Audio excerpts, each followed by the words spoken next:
നന്നായിരുന്നു. ഇത് ഒരു ജീവിതമാണ്, ശരിക്കും ഇതൊരു സിനിമയല്ല, എല്ലാവരും കാണേണ്ടതാണ്. ഇതിൻ്റെ ദൃശ്യാവിഷ്കാരത്തിലല്ല ഇതിൻ്റെ പ്രാധാന്യം ഇരിക്കുന്നത്. ഒരു കുട്ടി അനുഭവിച്ചിട്ടുള്ള ജീവിതത്തിലെ പ്രതിസന്ധികളും ദുഃഖങ്ങളും വരച്ചു കാണിച്ചൊരു മൂവിയാണ്. ശരിക്കും ഹാർട്ട് ടച്ചിങ് ആയിരുന്നു. പടം നല്ല പടമാണ്, നല്ലൊരു ജീവിതഹിന്ദിയായ ഒരു പടമാണ്. എല്ലാവരും ഈ പടം കാണുക, അവരെ പ്രോത്സാഹിപ്പിക്കുക.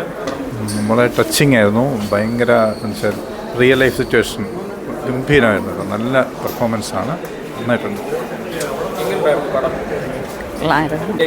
നല്ല പടമായിരുന്നു, കൊള്ളായിരുന്നു. ഇൻ്റർവെല്ലിന് ശേഷം നല്ല വിഷമമുണ്ട്. ലാസ്റ്റത്തെ ആ ഒരു കവിത കേട്ടപ്പോൾ തന്നെ നല്ല വിഷമം തോന്നി. നല്ല മൂവിയായിരുന്നു, നല്ല ഫീലുണ്ടായിരുന്നു.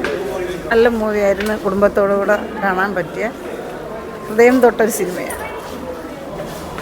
നല്ല മൂവിയായിരുന്നു, കൊള്ളാം, രസം. നല്ല മൂവിയായിരുന്നു. ഇത് കണ്ടില്ലെങ്കിൽ ഭയങ്കര നഷ്ടമാണ്. കാരണം ഒരിക്കലും മരണം വരെയും അവരുടെ മനസ്സിൽ എന്തു പറയാൻ, ഒരിക്കലും ഈ കഥാപാത്രം മരിക്കാതെ കിടക്കും. കാണണം എന്നതാണ് എൻ്റെ അഭിപ്രായം. ഇനി ഇതിലും കൂടുതൽ നമുക്ക് പറയാവുന്ന ഒന്നുമില്ല. അത്രയ്ക്കും വൈകാരികമായിട്ടുള്ള ഒരു സ്റ്റോറിയാണ്.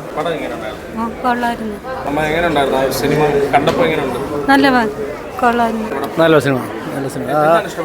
ആ സിനിമയുടെ ആദ്യം മുതൽ ആ കുഞ്ഞിൻ്റെ ജനനവും വളർച്ചയും അതുപോലെ ആ കൊച്ചിനുണ്ടാകുന്ന വൈകല്യവും അതിന് സർക്കാരിൻ്റെതായിട്ടുള്ള സഹായം അവസാനം എത്തുന്നതും നന്നായിട്ടുണ്ട്. സൂപ്പറായിരുന്നു.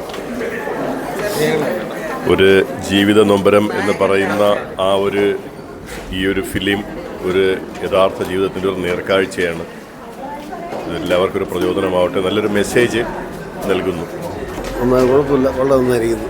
ഇതിൻ്റെ അവസാന ഭാഗങ്ങളൊക്കെ അത് കണ്ണീരണിയിപ്പിക്കുന്ന പല രംഗങ്ങളും സൂപ്പർ. ഇഷ്ടപ്പെട്ടു. അതെ, നല്ല പടമായിരുന്നു. നല്ല കഥയൊക്കെ ഉണ്ട്, നല്ല സ്റ്റോറിയാണ്.